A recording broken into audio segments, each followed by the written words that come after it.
What's going on, guys? Today I want to talk about mythologies and why they're still important today. But in order to find out why they're still important today, we got to find out why they even existed in the first place, what they even mean, right? We got to get to the foundation first. So mythologies, we could date back to the times of the caveman era, or when civilization was first starting to begin to rise. So mythologies are an idea of creation, an idea of why things even matter, an idea of how the world came to be. So back in the day, before there was technology and science, humans would look up at the stars, they would look at the rivers, the mountains, the explosions of volcanoes, and wonder, why does this happen? Why is the sky there? Why is the earth here? And why is the volcano erupting? And you kind of start getting into the whole idea of mythologies kind of were the spark of philosophy. But the difference is that this isn't just for the reason of self. This is for the reason of the community, right? All of the individuals in this group wanted to believe in a being that was above them. They wanted to believe in something that created the heavens and the ground, so that they could all come to the general consensus. They could all agree on the exact same thing, that yes, one God opened the sky, and that God's opposite being opened the floor. And the reason for that is, if you have a group of people that all believe in the same thing, then they all become predictable. They become less of a threat by those metrics. You start to realize that people are not just random moments of chaos, but they show traits of what they're going to be doing. If you know what somebody's been doing for the past 6 months, you can almost guarantee what they're going to be doing for the next month, because you have a track record of what happened before that. And that's what people wanted back then. They wanted a sense of belonging with something greater than themselves, and they wanted a sense of belonging within their own community. They wanted a bunch of like-minded people to be predictable and follow the same rules and guidelines and have the same senses of morals as themselves, right? So when you think about the stories of Pele, the goddess who erupts volcanoes, but she's like Mother Nature, they say the volcano erupted because Pele was angry. Okay, that explains it. That makes sense. We get angry too, right? Why shouldn't a volcano get angry? Why shouldn't a god or goddess get angry? And it also provided a sense of comfort with the chaotic world that's around them. So they couldn't predict back then when a volcano would erupt. They couldn't predict when somebody was going to live or die. They couldn't predict what happens in the afterlife. So these stories started developing of, Osiris taking people to the afterlife, or Anubis weighing their soul, and, Thanatos coming down to harbor their eternal beings. And it started being a sense of comfort. It started being a sense of at peace with what nature really is. It started to put a leash around this chaotic beast that once was nature in the afterlife, and things that they couldn't explain and control. It ended up becoming something that's in parameters now. It wasn't just free to roam around and do whatever it wanted without them predicting it. Now they realized, okay, we're born from our parents, we die, and then we go to the afterlife, and they're happy. So it gave a sense of reassurance. And for a long time, all these different stories came up from different areas of the world. We have Greek mythology, we have paganism, which is still practiced today. We have the Norse mythology, we have Egyptian mythology, we have all these sorts of things, but they aren't mythologies. They weren't, I should say, mythologies to them back then. It was an actual religion. It was a belief system. It was an attachment to something that was intangible, but that provided all this sense of comfort, not only to themselves, but to the people around them and the people that are no longer with them. And they were practiced, they were praised and worshipped, and the gods were controlling everything. And it ended up leading into the debates about later on about if there's free will or fate. Do the gods determine what I'm going to do, or do I have my own free will and I am just a product of my environment rather than a sequence of what is to come?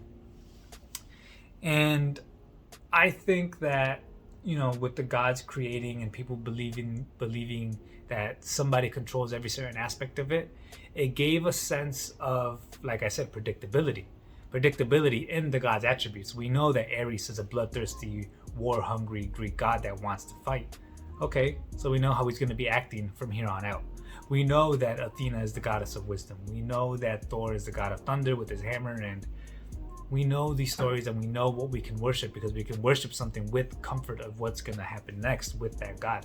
We know how they acted for the past 300 years. Now we're going to know how they're going to act for the next 100 years.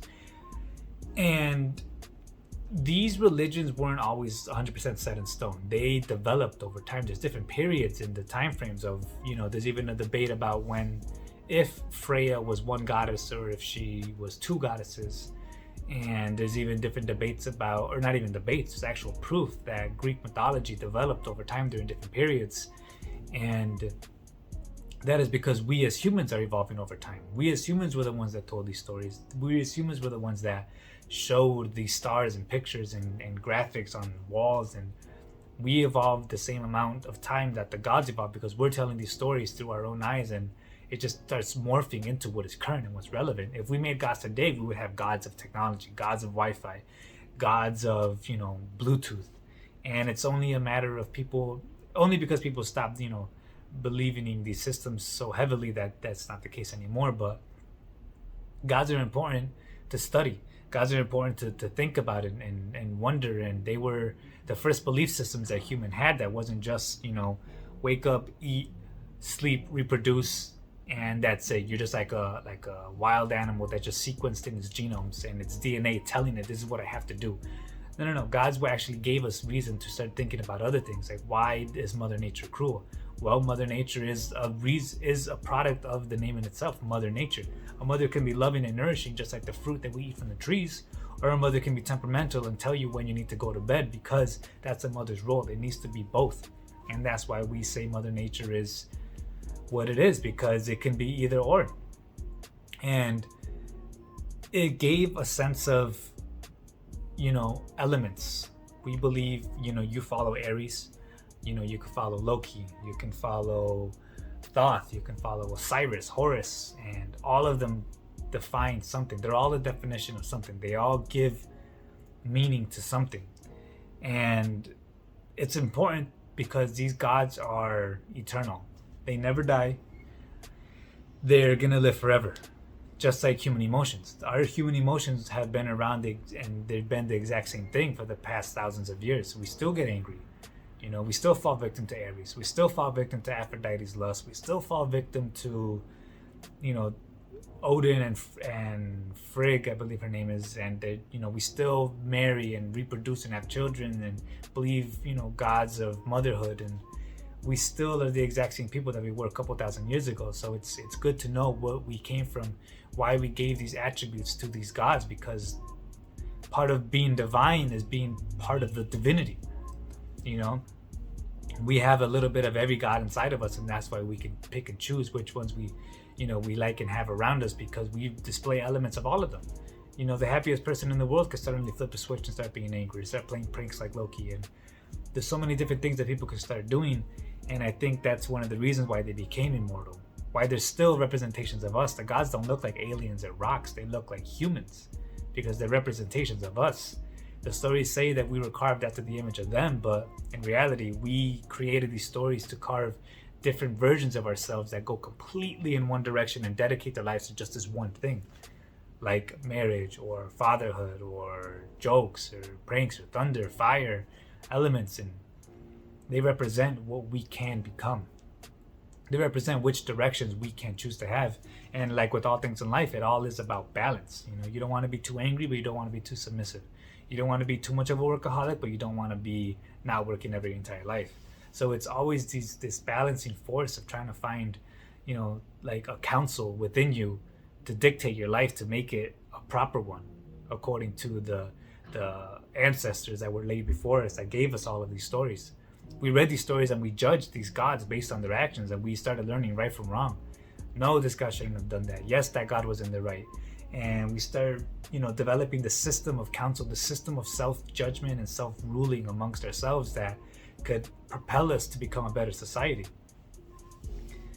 And I think that's why, mythologies are so important to think about today, because they're the foundation of what we have developed now.